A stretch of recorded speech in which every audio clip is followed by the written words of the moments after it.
Be careful what you consume. From the food you eat, from the music you listen to, from the books you read, from the videos you watch, it will change the way you think, how you act, and how you perceive reality, whether you are conscious of it or not. You should become aware of this. Your way of thinking is heavily altered by the things you consume.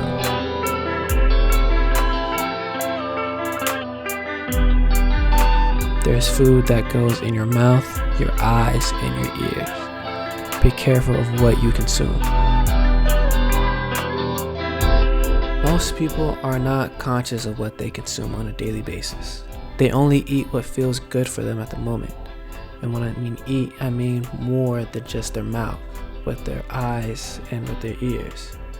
Metaphorically, obviously. They only listen to what's good at the moment, only watch what's stimulating at the time. People scroll on TikTok not because it's good for them, but because it feels good to do. And a lot of times people know it's terrible for your attention span and they do it anyway. It's like eating a burger or just junk food in general. We eat junk food because it tastes good. Doritos taste good. I'm sorry, it does. It's not good for us, but we don't care. We do it anyway. Most people are mentally fat and they don't know it because everyone else around them is fat. It's normal. It's like Wall-E.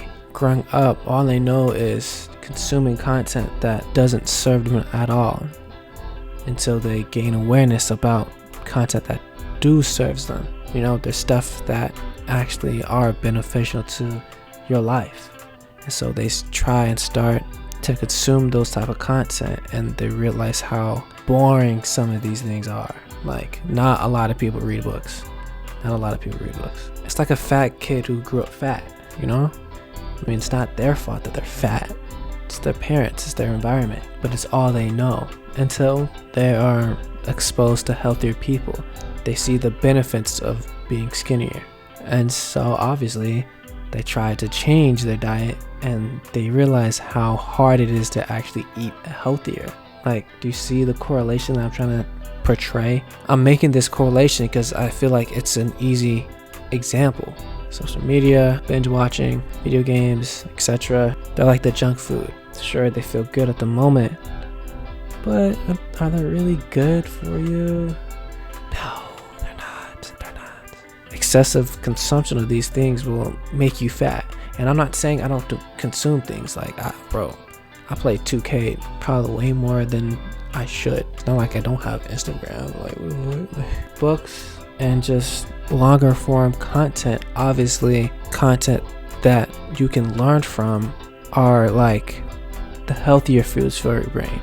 These are the things that make your mind think and actually challenge itself, expanding your worldview. And just like healthier foods, these are just the consumptions that don't feel good at first. You're gonna hate it. Not hate it, that's probably an exaggeration, but it won't feel as good as, you know, the more pleasurable things until you get used to them. So they become habitual to eat, and then you'll be glad that you did them. But please be careful. Don't go consuming healthy content that seems healthy, but they're not healthy. You know what I'm saying? Like red pill content. Zero Coca-Cola is still Coca-Cola. You're just coping. Yo. Okay. What you consume can alter what seems possible for you, what seems risky and what doesn't seem risky. And I'll give you an example. Me, going into this entrepreneur career path, everything that I've consumed to this point has led me into this way of thinking that this is the best option for me in my future, which I think this is the best option for really anybody. I feel like entrepreneurship is something that everyone should go into. I know that being successful is possible for me. Why? Because I've seen it firsthand. I personally know people who've succeeded. Multiple people too. I've seen them go from the ground up and see where they are now, and just see the progress that they made This is why exposure is so important. Why a lot of famous people know a bunch of famous people way before they were even famous, like Billie Eilish and Khalid. People say that entrepreneurship is risky because other people have told them that entrepreneurship is risky. But me personally, I don't see the risk in it. My decision is calculated. If you think entrepreneurship is risky, but you don't see the risk of getting into the biggest debt of your life to get a degree where you only have a 50% chance, below a 50% chance, to even get a job under that degree, especially if you're an arts major. Like, if you're an arts major and you're trying to get an arts degree, what are you doing? Like, honestly, if you're not like a doctor or like a lawyer, or some type of like tech guy, drop out. I'm being so serious, drop out. And this is why taking advice from people that you don't want to be like is detrimental. All that they're doing is trying to make you think like them, when you're trying to be better than them, when you're trying to do greater things that they have done. If you think like them, you're going to end up like them. It's that simple. Not all advice is good advice. It doesn't matter who it is. The way I see it, if I don't get the outcome that I want, then there's something that I don't know. I did something wrong. Not because of luck or anything like that, because everything that I've consumed and through my experience have told me this. I don't believe that certain people just have that magic touch that makes them successful.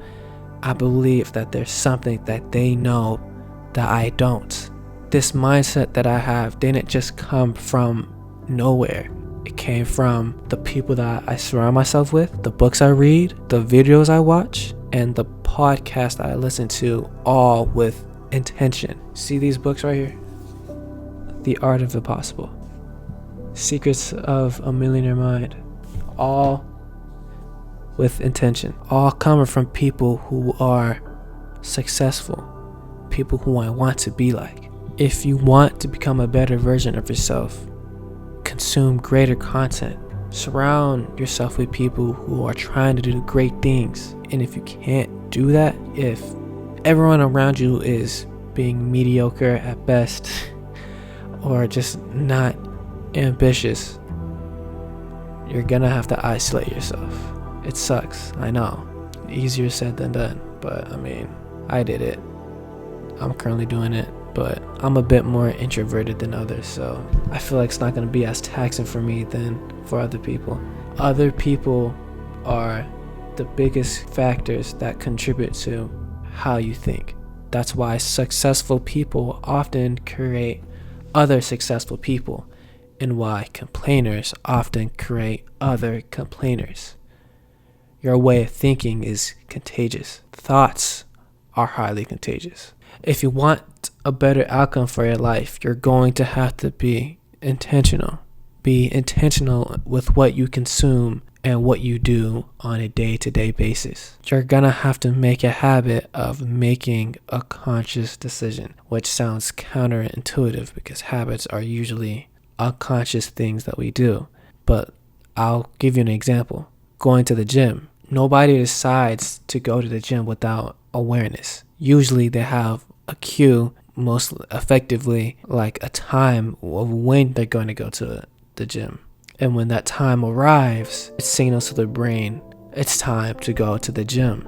And they'll consciously make the decision to go to the gym until it feels weird to not go. And even if you don't feel like doing it, you're going to do it because just the uncomfortability of not doing it is just worse.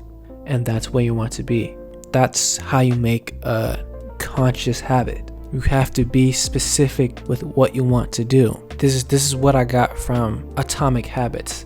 And I always wondered why going to the gym for me was so easy of a habit to maintain. It's because you have to set a time where you routinely do it. For me, going to the gym, I always set my time at 2 p.m. and I always did it. You have to set a time where you routinely do it. Pick a specific area of where you're going to do it. What specifically are you going to do? This is one of the secrets of creating a habit that I just now recently found out about. The reason why you got in the habit of brushing your teeth, hopefully you're in the habit of doing that, is because you set a time, which is right after you wake up and right before you go to bed.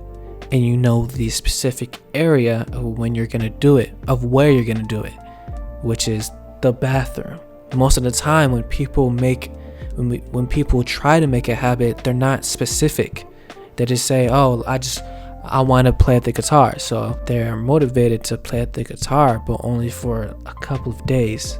They're not specific of when or where they're going to play the guitar. They just pick it up and wonder why it doesn't stick. The reason why it doesn't stick is because you're going to forget about playing the guitar. You don't have a cue to play the guitar. Give yourself a time and a place, then gives you a really good cue that tells you, okay, it's time to play the guitar. And it will reinforce your brain that you are determined to practicing.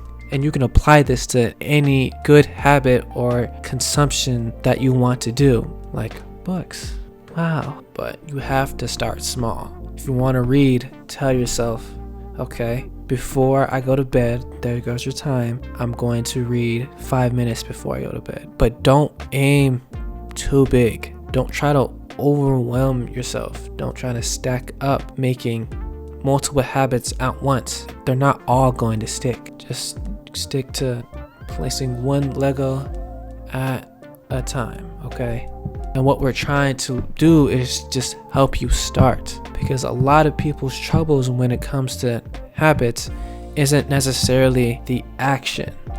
It's starting the action that is really hard. So telling your brain that you're only going to read for 5 minutes tricks it into thinking, oh, you're only going to read for 5 minutes. You're not going to read for 5 minutes. You're going to read for more than 5 minutes because it's something to do. You're going to read for at least 15, maybe. I don't know if I'm setting the bar too high. I don't know. Okay. I was blessed for the gift of reading continuously for a long period of time. Okay. Then once you've gotten that down and habitual, you can intentionally start another habit and then block these things up one by one, intentionally setting a time and place to do that. If you want your life to be intentional, your day-to-day habits are going to be intentional. They're going to have to be intentional. You have to keep yourself busy. That's the key. What you consume alters who you are. If you want to be who you always want to be, you have to consume everything intentionally.